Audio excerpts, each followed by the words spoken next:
Bonjour, bienvenue dans cette nouvelle vidéo. Je voulais vous présenter, entre 2 parties de Spirit Island, un petit jeu solo que j'ai découvert il y a pas longtemps qui s'appelle Arkham Noir, qui est sorti il y a un petit moment. C'est l'affaire numéro 1.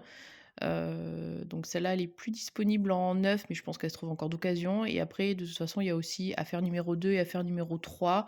De ce que j'ai compris, c'est des suites, enfin, il y a pas forcément d'ordre, voilà, peut-être, un petit peu plus complexe que, la première affaire, mais globalement, ça doit quand même beaucoup se ressembler de ce que j'en ai vu. Donc je voulais vous présenter un petit peu, bah, comment on y joue et puis, faire un début de partie avec vous, pas forcément en entier parce que pour le coup, c'est un petit jeu de cartes, on se dit: «Ça va aller vite» et finalement, on est, plutôt sur des parties de, 45 minutes, facilement, parce que, bah, c'est pas un jeu qui est, si simple que ça. Donc je fais la mise en place pour gagner un petit peu de temps, donc ça prend quand même un petit peu de place. Donc vous avez globalement, 6 cartes comme ça qui représentent les victimes, qui sont, bah, du coup positionnées ici. C'est des affaires que vous avez en cours et que vous devez résoudre.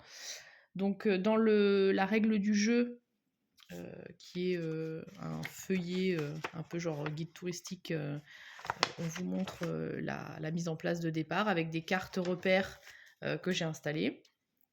Donc les victimes sont là. Ça, c'est, un contact, qu'on peut avoir pour, en gros, c'est un coup de pouce, c'est un joker. Là, ça va être la zone de nos pistes. On va devoir, suivre des pistes pour essayer de résoudre les enquêtes. Alors, c'est un grand mot pour dire qu'en fait, on doit faire, correspondre des symboles. Si je vous prends une carte victime, vous allez voir. Donc ça, c'est ma victime. Il faut que je mette derrière soit une carte avec une loupe, soit une carte avec un personnage qui parle et c'est comme ça que je vais pouvoir, continuer, la suite de cartes. Puisque une carte, je vais en prendre une par exemple, vous voyez qu'ici il y a une loupe, donc ça veut dire que je pourrais la mettre là puisque, il y a une loupe qui suit une loupe. Vraiment le principe des dominos et là, il faut que j'ai soit un livre, soit, un truc comme ça. Donc ceci étant dit, donc il va falloir faire des suites qui correspondent. Le but, c'est de, classer 5 affaires. Donc, classer une affaire, c'est en fait, bah, arriver à faire une suite, sur une victime, sachant que donc il faut que les symboles correspondent, mais il faut également qu'il y ait 5 indices de types différents. Puisque quand vous faites votre enquête, si je reprends la même carte, donc ça, c'est ce qui va servir à la poser, mais ici, il y a un symbole, voilà et c'est ça où il faut absolument, avoir, donc je vais vous montrer sur la lettre de jeu. Ça, ce sont les 6 types de symboles différents disponibles. Donc, par exemple, la carte que je vous ai montrée, c'était celui-là, c'était l'espèce de grimoire. Pour pouvoir classer une affaire, il faut que devant ma victime, avec les symboles donc qui matchent comme je vous ai expliqué, on ait au moins 5 indices de types différents. Donc, par exemple, une empreinte digitale, un lieu, un crâne, le manoir et un monstre. Et en plus de ça, il faut absolument qu'il y ait une des cartes qui ait un symbole de puzzle. Donc le puzzle, par exemple, c'est cette carte-là, vous voyez? Donc il y a toujours pareil, le type, c'est un monstre, mais il y a un puzzle. Ça, c'est obligatoire pour pouvoir classer l'affaire. Le puzzle plus les 5 types différents, sachant que les 5 types différents doivent être encore présents une fois qu'on a enlevé le puzzle. Puisque quand on va classer l'affaire, on va mettre un puzzle ici et les autres cartes vont être là. Il faut qu'une fois que j'ai enlevé ma carte puzzle, j'ai quand même les 5 symboles différents de famille. Sur le puzzle, il y a un cadenas, ça veut dire qu'il faut absolument que j'ai réussi à poser avant une clé. Et encore autre chose, heu, pour, résoudre, une affaire, donc il faut avoir le puzzle et les 5 symboles différents, mais il faut que j'ai résolu 5 affaires différentes représentées par, bah, du coup, des puzzles avec une famille différente. Donc vous voyez, par exemple, celui-là, c'était puzzle et monstre et ben, celui-là, c'est puzzle et empreinte. Vous avez un tableau récapitulatif du coup, bah, des cartes présentes. Donc là, par exemple, je sais que les bonhommes, il y a 2 cartes puzzle bonhomme, 2 cartes bonhomme qui auront une clé et un total de 10 cartes avec ce symbole-là. Par contre, le monstre, eh bien, il y a une seule, qui sera en puzzle, il y en aura pas du tout avec une clé et il y en a que 4 au total dans le jeu. Voilà, donc ça peut vous aider à décider, quelle carte vous gardez ou pas. Donc là, c'est l'installation de départ, on a 5 cartes, pistes, sachant qu'on va toujours utiliser la première carte qui va arriver et on va pouvoir faire des actions différentes. Ici, c'est notre pioche, puisqu'on va réalimenter, au fur et à mesure. Ça, c'est notre pioche de victime, qu'on va pouvoir, réalimenter, mais quand on n'aura plus de victimes, présentes. Ici, c'est les pénalités. En fait, on va et là, c'est la défausse, je vous montre ça déjà. Donc la défausse. Si j'ai une carte normale, on va dire, par exemple, celle-ci. Donc on joue avec 3 cartes au départ en main, donc c'est les cartes que j'ai. Si je défausse cette carte-là, il n'y a pas de symbole, de, voilà, je reprends la même. Il n'y a pas de symbole de sablier. Donc si je décide de défausser cette carte-là, je vais la mettre dans ma défausse normale. Par contre, si je décide de défausser une carte qui a le symbole sablier, je vais être obligée de la mettre dans ma zone pénalité de temps qui est là-bas. Sachant que, bah, forcément, si ça s'appelle pénalité de temps, c'est bien parce que, y a une raison, ça va pas être quelque chose qui va nous aider. Il faut pas avoir trop de pénalités de temps, sinon ça veut dire qu'on traîne et puis on va avoir, une nouvelle carte victime à mettre et cetera.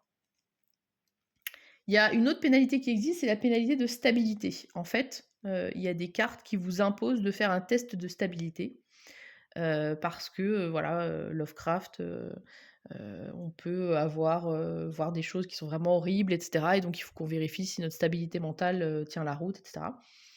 Donc les cartes de pénalité de stabilité, on verra parce qu'on va forcément en piocher, vont ici et là, c'est une condition de défaite. Si on a 5 cartes, de pénalité de stabilité, on a perdu immédiatement.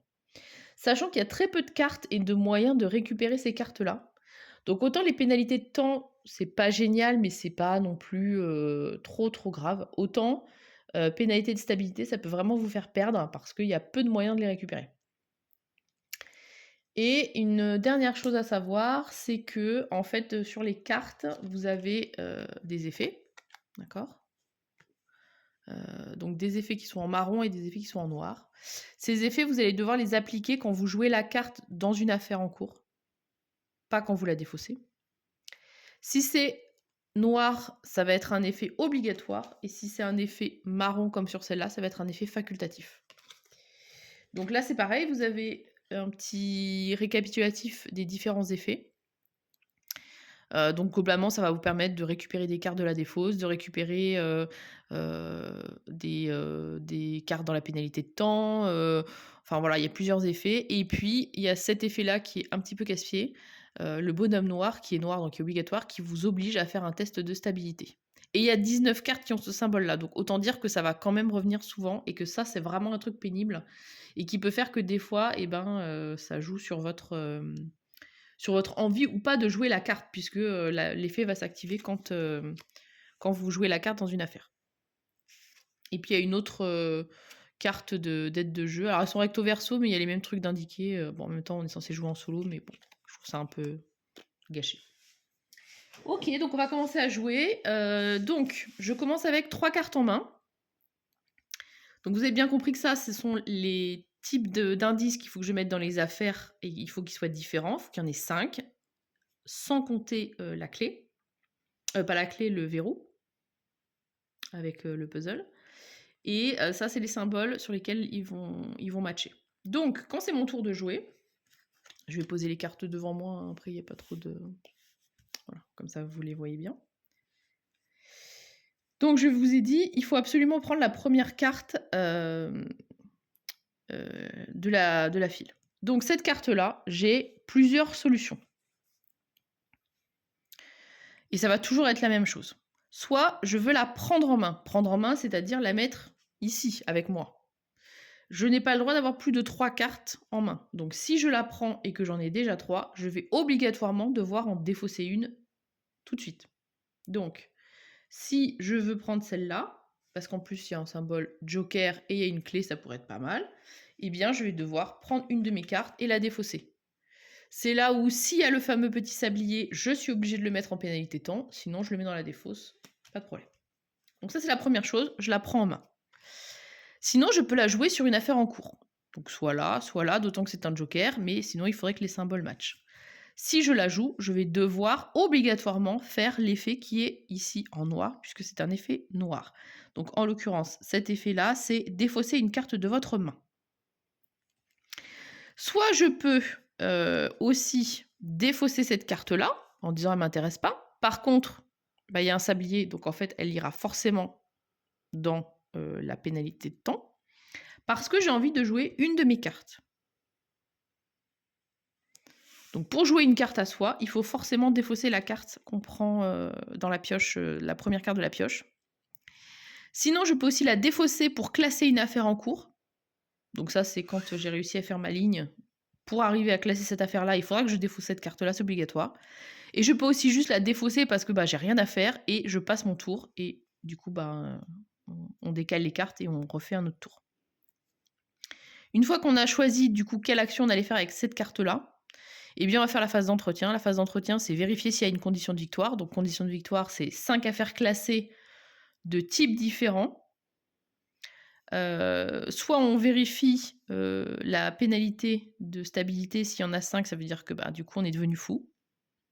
On regarde la pénalité de temps parce que ça peut, s'il y a 5 cartes, là ça ne nous fait pas perdre, mais par contre ça va nous faire piocher une nouvelle victime et mélanger le paquet.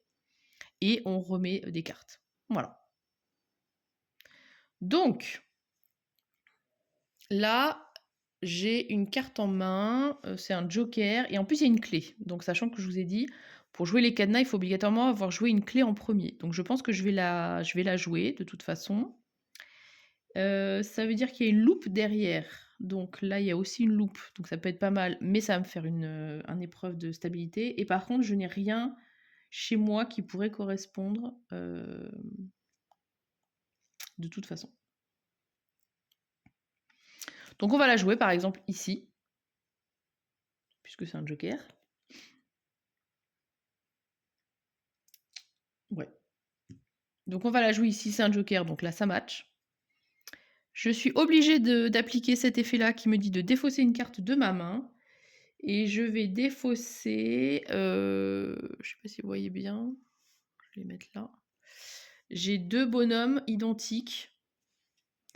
Par contre, celui-là, le fait d'avoir un 3 m'impose de le jouer après, donc à partir de la 4e position.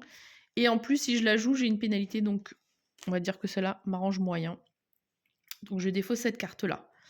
Ceci étant fait, bon, j'ai pas de condition de défaite ou de victoire encore, hein, c'est la premier tour. Donc je décale toutes mes cartes et j'ai accès à une nouvelle carte. Donc là, je prends toujours pareil la première carte, j'ai pas le choix. C'est un symbole différent, ça peut m'intéresser. C'est une loupe, ça peut aller avec l'autre. Par contre, ça va m'obliger à faire un test de stabilité mentale. Voilà, sachant que de toute façon, si je la défausse, ça va dans le temps. Après, c'est quand même une carte intéressante puisque c'est un symbole différent, que c'est pas forcément le symbole le plus courant. Donc je pense que je vais la jouer. Et puis voilà. Donc test de stabilité, qu'est-ce que c'est? C'est on prend la première carte de la pioche et on regarde ici s'il y a le symbole ben, de on est fou en gros. Donc ce symbole-là, en fait, vous le retrouvez par exemple sur une de mes cartes ici. Si j'avais pioché une carte comme ça, je serais obligée de la mettre dans la défausse stabilité, pénalité stabilité, pardon, et c'est là où si on en a 5, et ben on a perdu. Donc là, j'ai de la chance, c'est pas le cas, donc je la défausse. Alors pas normalement, puisqu'au final, il y a une carte de temps, donc elle va dans ma pénalité de temps. Donc j'ai joué la carte, c'est bon. J'avance.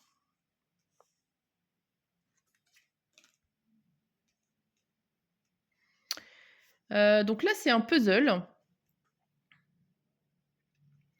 Par contre, c'est avec un œil, donc je ne peux pas la jouer tout de suite. Mais je peux la prendre en main. Et en plus, bah, je n'ai que 2 cartes, donc je ne vais même pas avoir besoin de défausser de cartes pour l'instant. Voilà. Et je décale mes cartes. J'aime beaucoup le style graphique, les illustrations, ça fait vraiment univers Lovecraft. Voilà. Là, donc il faut que j'arrive à mettre soit un livre, soit un bonhomme qui discute. Mais le but, c'était aussi de pouvoir mettre après ce truc-là. Le problème, c'est que moi, j'ai une carte qui pourrait correspondre, mais qui n'a pas le bon symbole de l'autre côté.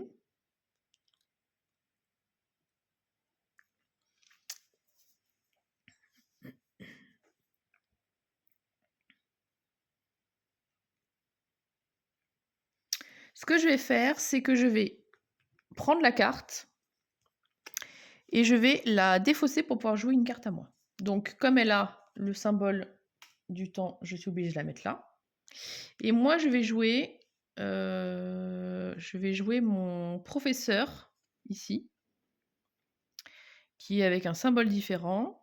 Et lui, c'est un effet qui est facultatif, mais cet effet-là, c'est de prendre une carte de la zone de pénalité de temps. Donc, bah, c'est plutôt pas mal, parce que ça me permet de récupérer la carte que j'ai balancée. Je me demande, est-ce que je la mets là ou là? Non, je vais la mettre ici, parce que du coup, ça me permet d'avancer dans cette enquête. Et je récupère cette carte-là, du coup, que je mets dans ma main. J'avance. Alors là, on a 3 cartes puzzle à la suite. De 3 types différents, en plus. Ça, c'est des cartes qui sont hyper importantes. Donc,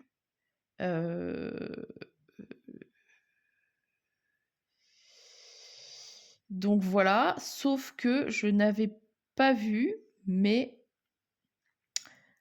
les 3 cartes que j'ai dans ma main, c'est des yeux. Et tant que je ne mets pas de cartes avec des yeux, et ben je suis coincée. Donc je vais être obligée malheureusement de défausser cette carte-là. Ou alors je peux en défausser une de ma main en fait.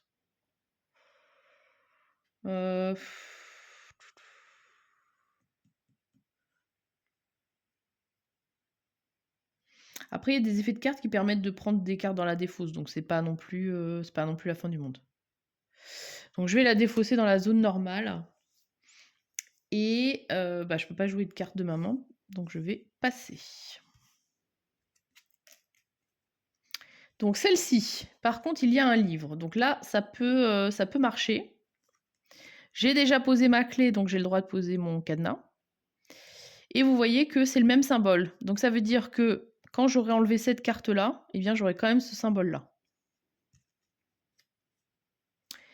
Je dois faire cet effet-là qui me dit que je dois défausser une carte du rang des pistes, donc c'est-à-dire de ce rang-là. Et je vais défausser...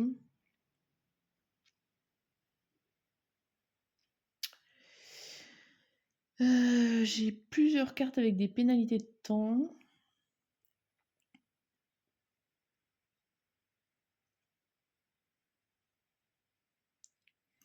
Je pense que je vais défausser celle-là parce qu'elle m'obligerait à faire un test de stabilité et j'aime vraiment pas ça. Voilà.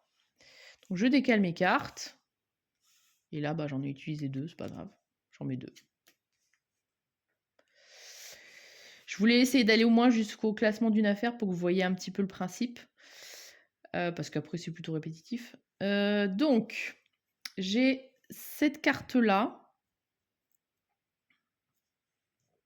qui est plutôt intéressante. Mais, si en même temps, je peux mettre ça, en fait. Ah non, par contre, c'est un œil qu'il me faut.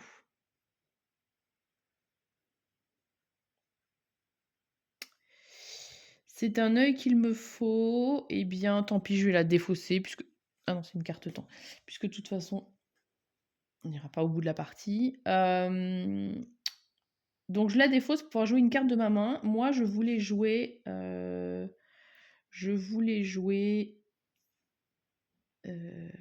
cette carte-là. Non, pas cette carte-là. Cette carte-là. Donc, il y a le symbole de maison. Alors, là, ce symbole-là, c'est justement le symbole qui vous autorise à prendre une carte de la zone de pénalité de stabilité. Donc là, je la joue pour que vous voyez le principe de on classe la maison. Mais en fait, sachant qu'il y en a que 2 dans tout le jeu et que la stabilité, c'est vraiment le truc qui vous fait, perdre, en vrai, c'est une carte que probablement je ne jouerai pas avant d'avoir une carte à récupérer de stabilité parce que sinon c'est, j'avais pas fait attention au départ, mais il y a que 2 cartes comme ça et donc l'effet, il est trop important pour le claquer, les clés, c'est important, les puzzles, c'est important, mais ces cartes-là, c'est celles qui vous font perdre. Donc en vrai, si c'était pas pour vous montrer, comment on avance et comment on classe, jamais je jouerais cette carte-là, juste à cause de cet effet-là. Mais bon, on va essayer de faire un truc où ça avance. Donc là, c'est un œil, je peux. Là, malheureusement, j'ai pas de carte de stabilité, donc ça me sert à rien et je ne l'aurais pas fait, encore une fois, si ça avait été pour gagner une partie. Je décale les cartes. Donc, où est-ce que j'en suis dans mon affaire? J'ai un crâne, 2 symboles, 3 symboles, celui-là je le compte pas, 4 symboles, il m'en manque un seul pour pouvoir classer l'affaire. Le bonhomme, je l'ai déjà.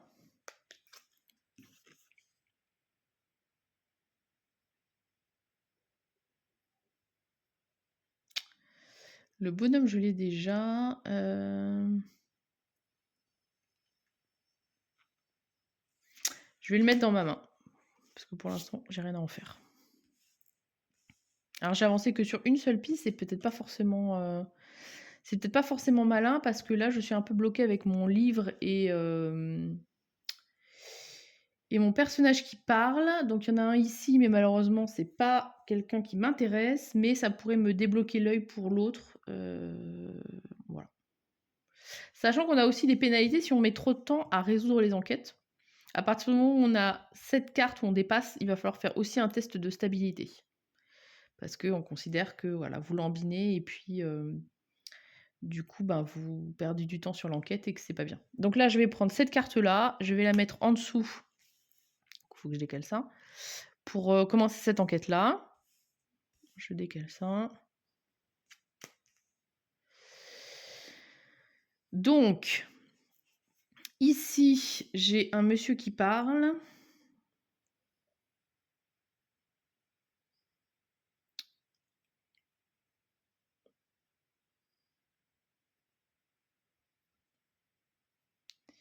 Donc ça me permettrait d'avancer là, mais derrière, il faut absolument que j'ai donc 1, 2, 3, 4. Il faut absolument que j'ai un 5e symbole. Donc là, j'en ai un, c'est un œil. Là, c'est le même. Et le coup d'après, j'ai pas grand-chose non plus en fait. Donc je vais prendre cette carte-là pour la jouer avec le bonhomme. Donc là, je m'approche dangereusement de cette zone. Cet effet-là, ça me permet en fait de prendre une carte du rang des pistes. Donc je peux prendre une carte d'ici pour du coup l'ajouter à ma main.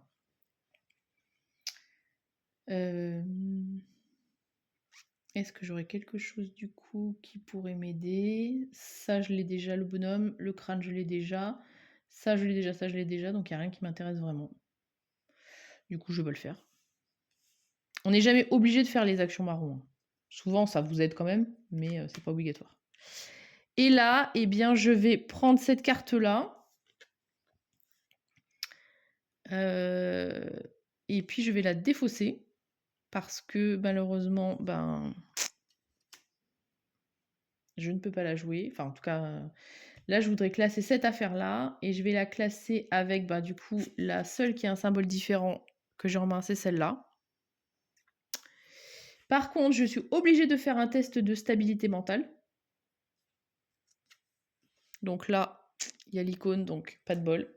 J'ai une pénalité. Et ensuite, j'ai ce symbole-là. Ce symbole-là, ça me permet... C'est quoi déjà? Avec le X. De prendre justement une carte de la défausse. Donc c'est là où je vais pouvoir récupérer une des cartes de la défausse. Je vais récupérer celle-là, l'empreinte.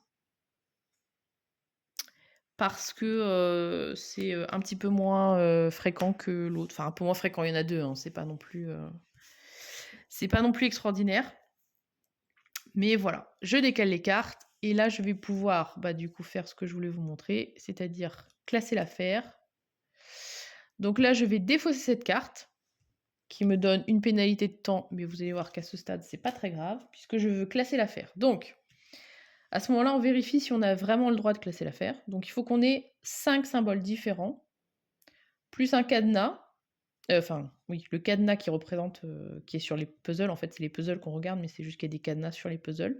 Donc déjà, j'ai bien mon puzzle, un cadenas et j'ai ma clé avant. Donc déjà, c'est pas mal. Celle-là, moi, ce que je fais des fois, c'est que je la retourne, en fait, pour ne plus la compter. Et il faut que j'ai 5 symboles encore. 1, 2, 3, 4, celui-là, j'ai déjà 5, donc j'ai le droit de classer l'affaire. Donc quand on classe l'affaire, eh bien, le puzzle, je vais le mettre, là, je crois. Moi, je le mets là-haut parce que sinon, je trouve que ça se confond avec la défausse. Et je vais pouvoir classer toutes ces cartes-là.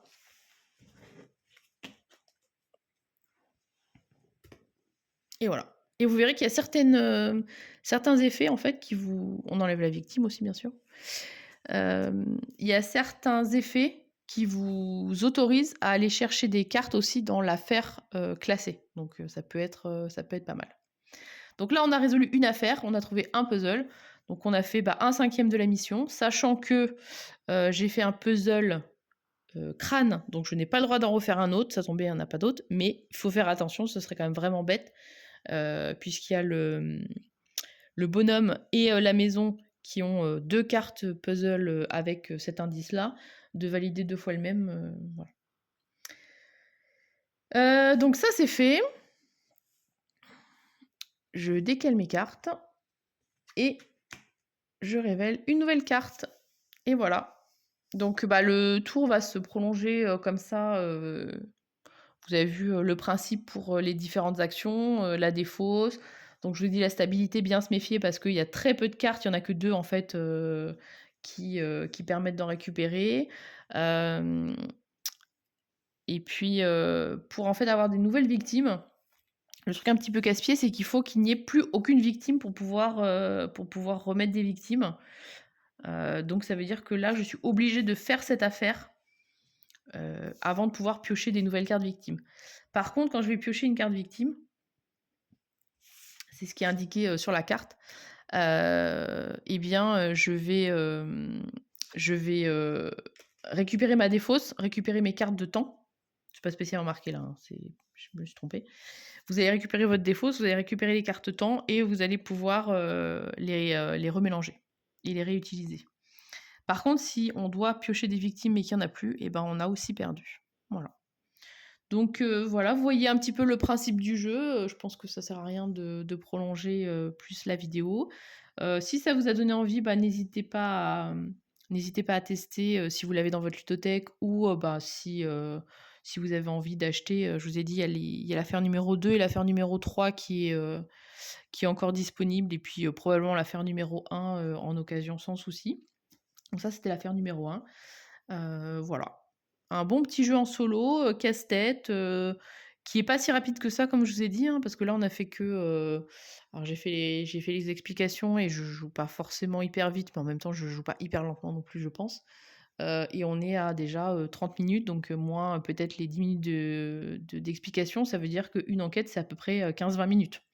Donc voilà, un jeu plutôt agréable pour un solo et qui a une ambiance, je trouve et un design et une pose sur la table qui est quand même, hyper appréciable. Maintenant je vous dis à vous de jouer!